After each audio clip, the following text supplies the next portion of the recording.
Want this? As long as I can remember, and it's always been a huge insecurity of mine. And when I have serious insecurities, it's always hard to deal with them, right? But it's not like I was going to go out and get hair transplant surgery or something, and I definitely didn't want to put a bunch of chemicals on my stuff. So, I decided to read up on some natural homemade hair treatments and test them out for myself.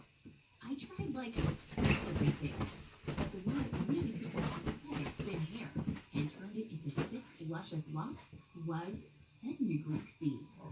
Say what? I know, I also had no clue what they were. You can usually find them at most health food stores.